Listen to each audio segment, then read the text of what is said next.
एक किसान बहुत परेशान था। उसे अपने खेतों को सींचने के लिए पानी की ज़रूरत थी। इसलिए वह कई दिनों से अपनी ज़मीन के आसपास किसी कुएं की तलाश कर रहा था। इस तलाश में वह घूम ही रहा था कि अचानक उसे एक कुआं दिखाई दिया। यह कुआं उसके खेतों से बहुत नज़दीक था। अब किसान बहुत खुश हुआ। उसने सोचा कि अब उसकी परेशानी ख़त्म हो गई। यह सोचकर वह खुशी-खुशी घर चला गया।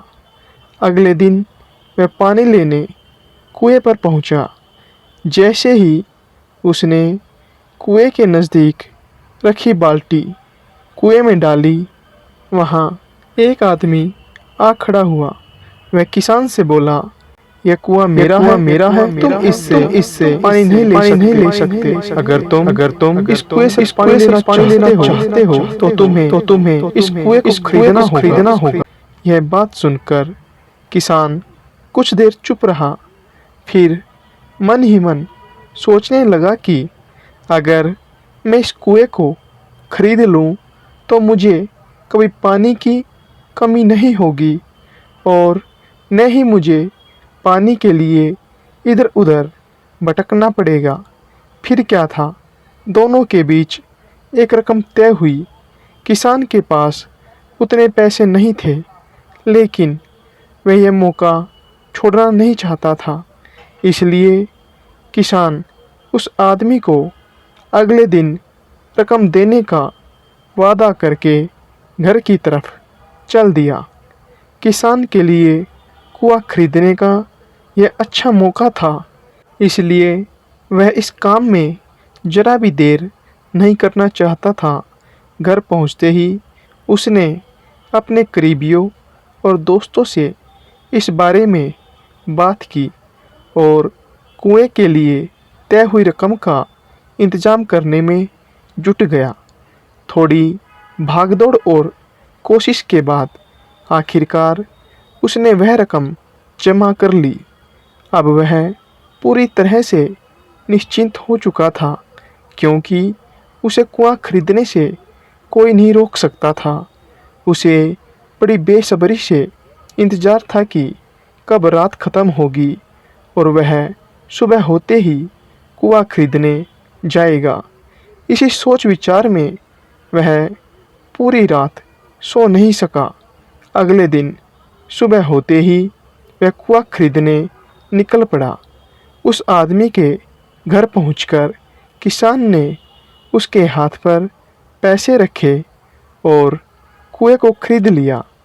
अब तो कुआं किसान का हो गया था, इसलिए उसने कुएं से पानी निकालने में देर करना नहीं चाहा।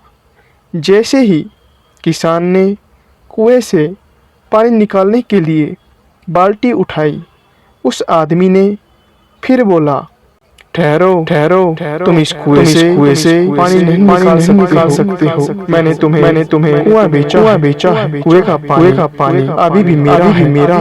किसान मायूस हो गया और न्याय के लिए अकबर के दरबार में शिकायत करने पहुंच गया।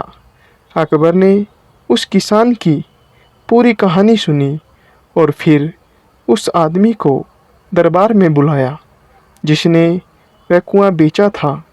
राजा का फरमान सुनते ही वह आदमी भागा दरबार में हाजिर हो गया। राजा ने उससे पूछा, यदि तुमने इस किसान को अपना कुआं बेच ही दिया है तो फिर इसे पानी क्यों नहीं लेने दे रहे हो?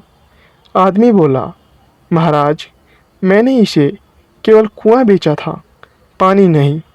यह जवाब सुनकर राजा भी सोच में पड़ गए। उन्होंने कहा कि बात तो यह पते की कह रहा है, कुआं बेचा है, पानी तो नहीं। काफ़ी देर सोचने के बाद जब इस समस्या को सुलझाने में वह नाकाम हो गए तो उन्होंने बीरबल को बुलाया। बीरबल बहुत ही बुद्धिमान था, इसलिए अकबर किसी भी मामले पर फैसला लेने से पहले उसकी राय जरूर लेते थे। अब मामला बीरबल के हाथ में आया तो बीरबल ने एक बार फिर दोनों से उनकी समस्या पूछी।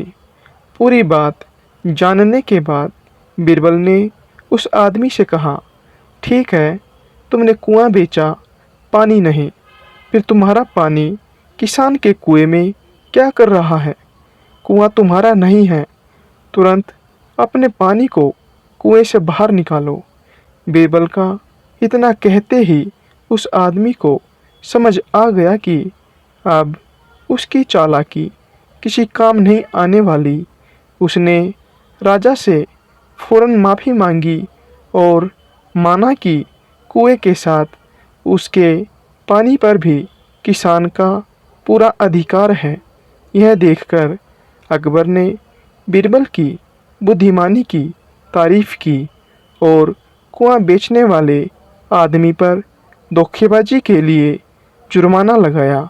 सीख: खुद को दूसरे से अधिक चालाक नहीं समझना चाहिए, साथ ही धोखा देने की आदत से भी दूर रहना चाहिए, क्योंकि कोई ऐसा भी हो सकता है जो आपसे भी अधिक बुद्धि का इस्तेमाल करना जानता हो।